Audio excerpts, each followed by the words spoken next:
During my master's degree, this was in 2005, 2006-ish, my supervisor died. Now I laugh right now because my supervisor dying might have been the best thing that ever happened to me in my life. And it might be the reason why I am here today making this video. Now, the reason I'm making this video is to make you practically understand that sometimes terrible, terrible things will happen to you in life, like death. And you thinking back, it's been 11 years now since he died. When I look back at my life and I see the chain of events that were triggered after his death, I can tell you almost with certainty that it was one of the best things that has ever happened to me, if not the best. Let me tell you what happened.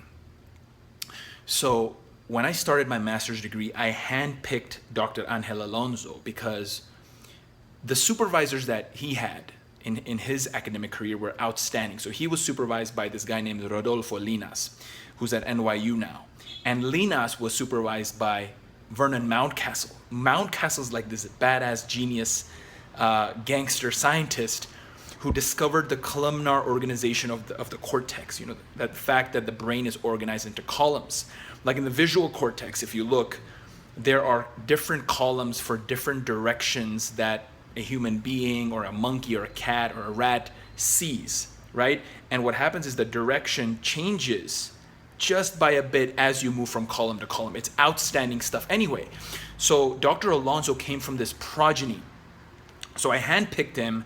I spent 2.5 years doing my master's with him, and I was about to transfer to the PhD program with him. He went to Boston, developed a very rare form of encephalitis, and passed away. He had children, he had a wife. He was only 47 years old and he died. I saw my supervisor at the ICU with all this wires and all this shit plugged all over his body. And all of us were his children, right? We're his children because as an academic supervisor, you're the father of your students, right? We call him like our academic father. If you go to neurotree.org, you can see the progeny of every scientist, especially neuroscientist that's like ever lived. And I'm there too. You can look it up. It's amazing. And Alonso's progeny is amazing. If you look at the tree, like his father, his grandfather, it's outstanding. So back to the matter. He died.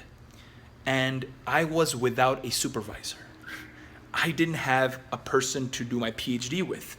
And it was very, very harsh times because other supervisors, I made this video in the deleted channel. It was all scientists and professors are assholes. And one of the reasons I said that is because when Dr. Alonso died, other scientists at the MNI, the Montreal Neurological Institute, would come to our lab to literally rob amplifiers, digitizers, other equipment, microscopes, because they know Alonso died. So it was like a looting fiesta. And it was really sad. We got called into the dean's office and, we were told that, promised a supervisor ASAP. And obviously we had to seek that out ourselves. Now, what happened actually? Dr. Christopher Pack, who's my supervisor right now, outstanding, genius, amazing guy, one of the best scientists I've ever had the pleasure of working with. He showed up to the MNI and he was looking for a student who had a computer science background like me, had an engineering math background, who was interested in doing scientific experiments in neuroscience, working with monkeys and doing electrophysiology and things like that. And out of the 300 people he interviewed, he accepted nobody, and I was the first one he accepted because I had the same background as him. And doing that PhD led me to become very smart in terms of systems. And from the experience I had with Chris, going through a very, very rigorous 7-year PhD where I worked with monkeys, stuck electrodes in their brain, discovered the visual system, the back of the brain, how motion perception works. You go on PubMed, you can read my articles, you can read my PhD thesis, all of that's there. And being with Chris, my supervisor, taught me a lot of things. It made me very disciplined. It made me get a badass PhD where I published 5 fucking papers, and I became very smart.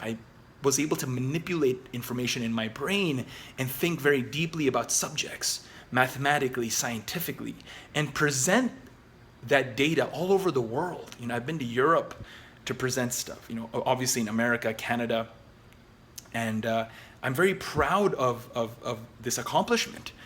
And if I didn't do my PhD with Chris and actually became very successful and one of the best students that the organization has ever had, then I would have never done the other things, right?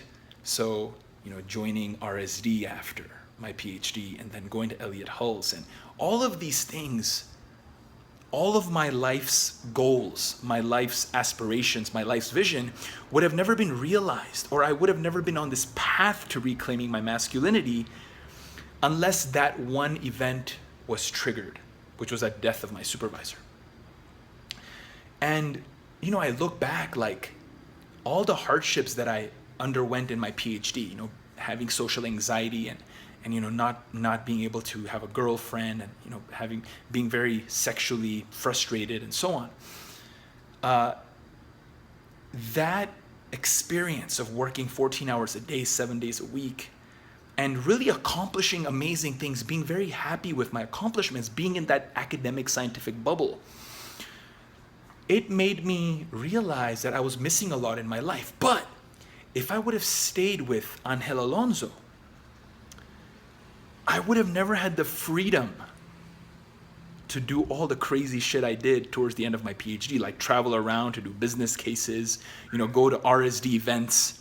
If you don't know what RSD is, it's Real Social Dynamics. It's a company that I work for. It's they teach guys how to date and develop themselves, how to become better, how to cold approach women in the street and things like that, just to become more confident.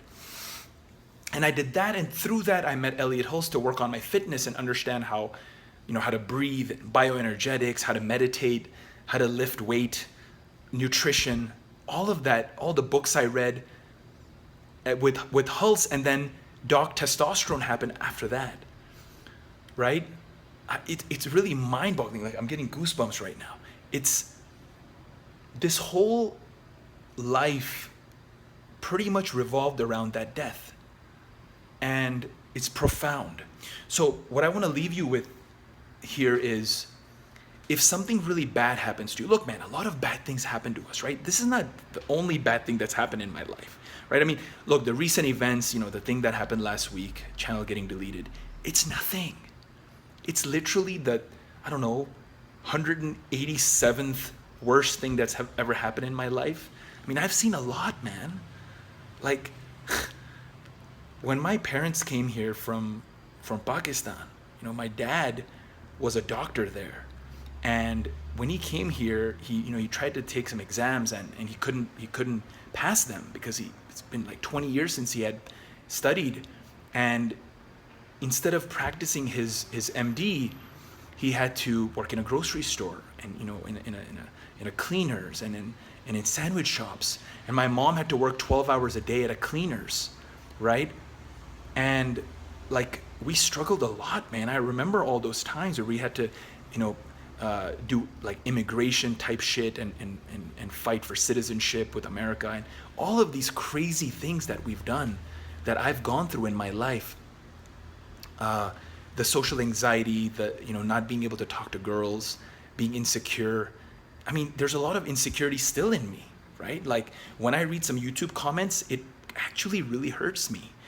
And I mean, it's okay because I get stronger through them. So I thank you for any like hate or negative comments. They really make me stronger and better. So I'm really thankful for that.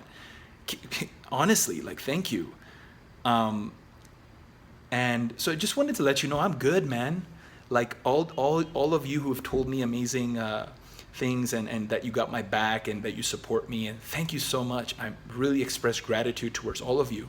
Just want you to know that this is nothing. Like, this is a joke, man. I'm actually very excited to take this to the new level. And I always tell my guys our goal is to have 100K subs by the end of August. And, we're May, June, July, August, a few months away, and we're going to do it. And the content is going to keep coming. We're on total offense.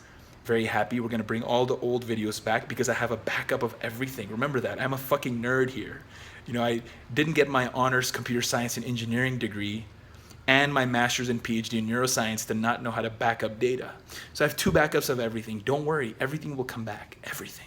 And it'll be better because I'm going to make the content better. Now, if you want to look at my testosterone specific content, how to eat, exercise, sleep, all the knowledge about intermittent fasting, how testosterone works, how it gives you erections and libido, and exactly what happens to testosterone in the blood, how it's released, how it's transported, how it's made, what foods to eat, what exact exercises to do, exactly the technique to do them in. All of that information is available on my website. Just visit doctestosterone.com. And you can find my ebook there. You can find other products that I've made over the last few years of studying testosterone with all of my ability, with all of my skills. And all of that is there. All the research has been cited. All the papers are included in the back as references. All of them are cited in the book itself. All of that stuff is available. And the testimonials from people who've actually used the book and benefited so much in reclaiming their masculinity. All of that is available on doctestosterone.com. That's what I want to leave you with. Keep fighting. Keep fighting for your freedom. I don't have it yet, but I will get it. And I'm on this journey, and I'm thankful for everything that has happened. Thanks for your support, and see you next time.